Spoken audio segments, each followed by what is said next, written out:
Hey, Algebra 1. Today we're going to continue our lesson on 9.1, more graphing of ax squared plus c. In terms of the mathematics itself, we're pretty satisfied. We know how to graph these ax squared plus c's. So today we're going to talk about what qualities do both a and c have, and how do we compare that to, let's say, the original, which is y equals x squared. So real quick, let me just graph y equals x squared. So from a table from -2 to 2, so x, y, -2, -1, 0, 1, 2. I've done this in the last video, so I'm just going to do this quickly. Your values are 4, 1, 0, 1, 4. And it looks like a graph like this. Again, it should be kind of like a U shape. Something like that. Okay. All right. And in this equation, I'm sorry, A is 1 and C is 0. Right. Okay, so that's our base equation. That's what we compare everything to. Where our vertex is at 0, 0. And it's kind of like this parabola pointing up. So I kind of mentioned it yesterday. I want you to think before I answer it in the video. What happens to the graph over here if A is a negative number? So let's say -2. Well, let's just do -1x squared. What happens when A is a negative number? I might have mentioned this in the last video, but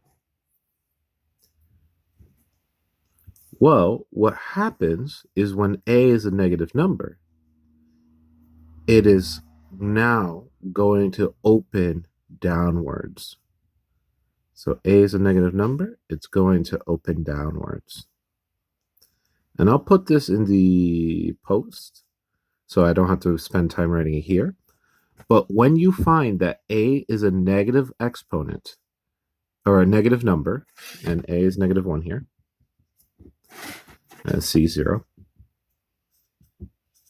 When A is a negative number, it causes the parabola, which is this U shape, to open downwards. So when we say open downwards, it's like the cup is upside down. So like if you had water in here, it would spill downwards. Here it will stay in the cup, here it will fall down.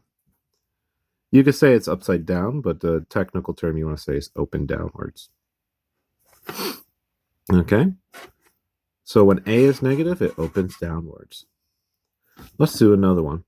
What happens when we have y equals x squared plus 5, let's say?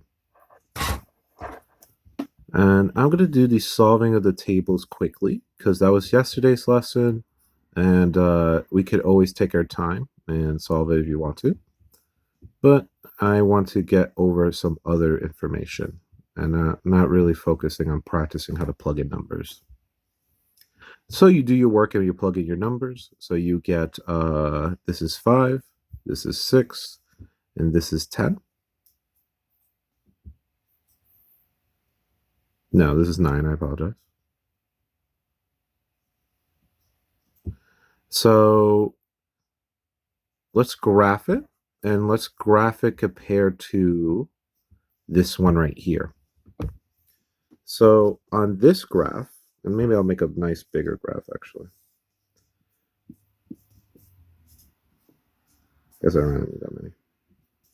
1, 2, 3, 4, 5, 6, 7, 8, 9. Okay.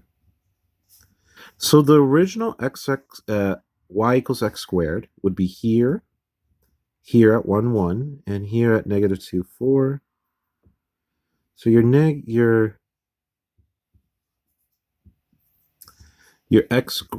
y equals x squared is here.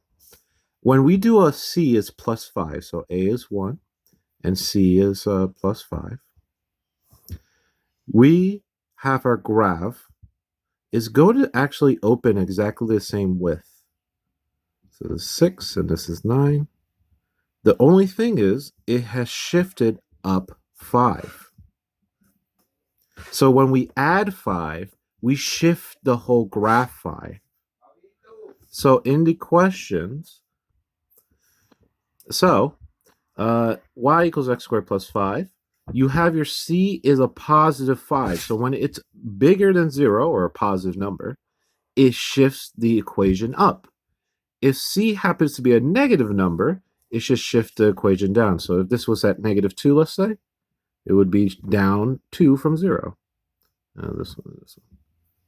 Let's say this one right here, I could graph quickly as y equals x squared minus 2. So it moved the whole equation down 2. It's like you dragged it down 2. So what your z value does is shift your graph either up or down. Physically shift it. A changes the opening of your parabola. So a negative a moves it down.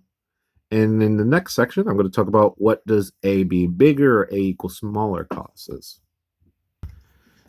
Okay, so I drew a nice big graph to help visualize this. Okay.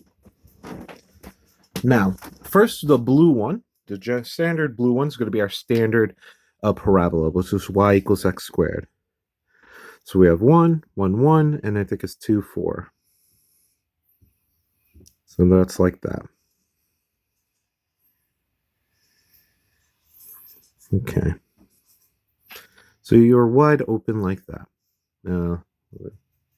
Make my dot a little bigger and then make the curve a little bit. So your parabola just looks like that. Your nice little U shape. Now it's a little bit bigger. It's a little bit more clear on what it is. Okay. Now let's talk about 3x squared. So 3x squared, y equals 3x squared. So real quick, I'm going to do the table. Now it's 3 times x squared. So whatever your value is, it should just be times 3. So we got -2, -1, 0, 1, 2. So -2 times 4 is, or -2 times, or 4 times 3 is 12. 3, 0, 3, 12. And you could do, if you want to take your time and practice that, that's fine. But we have 3x squared. So notice in this one, a is 3 and c is 0.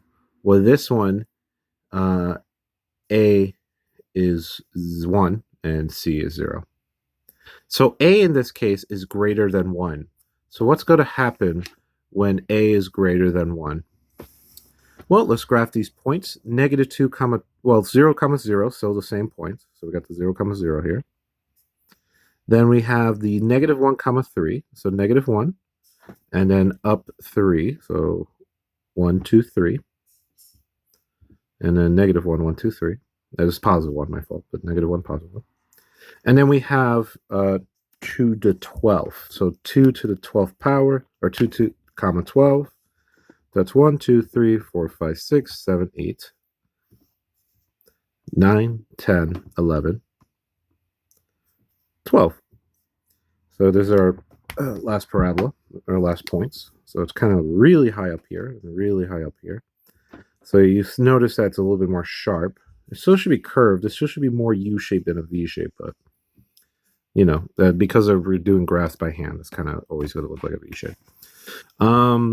So this red graph is very notably what we would consider more narrow or narrower. Narrower? You know what I wanted to say. So this is going to be thinner than the irregular x squared. So this one, so when your a is bigger than 1, it's going to be more narrow compared to your normal equation.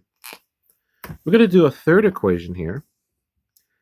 Y equals, let's do a half x squared. And let's make our table real quick. X, y, -2, -1, 0, 1, 2. At -2, it's 4, so that's 2. This is a half, 0, a half, 2. Again, you could pause the video, try yourself to check if you remember how to do this. But we have y equals 1/2 x squared. Let me graph that. So half is a little below this, right? Below 1. Half is a little below 1. And then at -2 and 2 is at 2, so kind of like here and here. So this blue one's like this. I don't want to ruin these markers. They're my own personal markers. So I don't want to overcolor the same lines too much. Okay. All right. So we got our colors here. So tell me in your own words, what do you think y equals a half x squared cause? So what happens when your a is less than 1, but not so less than 1 is negative? So your a is a half here. So what would you describe this? Well, the new parabola is wider or fatter, you could think of the parabola here, while the red one is the thinner or narrower one compared to x squared. Okay, so I'm going to do an example from your homework, and I'm going to show you how I expect your answer for my homework, okay? But the key part here is when a is greater than 1, it becomes narrower, it gets sharper. Or you could also think of it, because it's greater, is going up faster. So it goes straight up faster. And when a is smaller than 1, it takes a long time until it gets up. So it's going to be a little slower to get up, or a little wider, okay? So I'm going to go and do an example for your homework, and I'm going to explain how I want to see your answers. Okay, so I made up an example that's going to look like your homework question. So y equals 3x squared plus 2. There's going to be a couple of things in your instructions for this homework. First is going to make your table and graph it. So let's make our table. So we'll go through the steps at this time, because this is like an actual problem you would be doing. So you got your x and your y. Your domain is still -2 to 2. So let's plug it in. -2 squared is going to be 4. So it's going to be 3, 4 plus 2. 3 times 4 is 12 plus 2. 12 plus 2 is 14. So this is 14. This is 14. Remember, parabola checks it maps out. If you do all the questions, it's a little bit more safer. I'm very confident in myself, so I'm just going to do one and then kind of use the check to my advantage. Next one, -1. So 3 to the -1 squared plus 2. 3 plus 2, 5. So this is 5. When you plug in 1, it should also be 5. And then 0, 3 to 0 plus 2. That's going to just be 2. So you have 2 here. Okay. So first off, the first part of your question is exactly the same as last night's homework, or last time's homework. Then you just graph your graph. We can't really get too detailed, but at least make your vertex clear is at 0, 2. And then it's kind of like this U shape over here. And then point out that this is your vertex, okay? So that's your vertex at 0, 2, which is right here, by the way. What part of your homework is, and I said it in the instructions in the homework, but I didn't really give detail on it. It's going to ask you to compare to x squared. So part of your homework is compare to y equals x squared.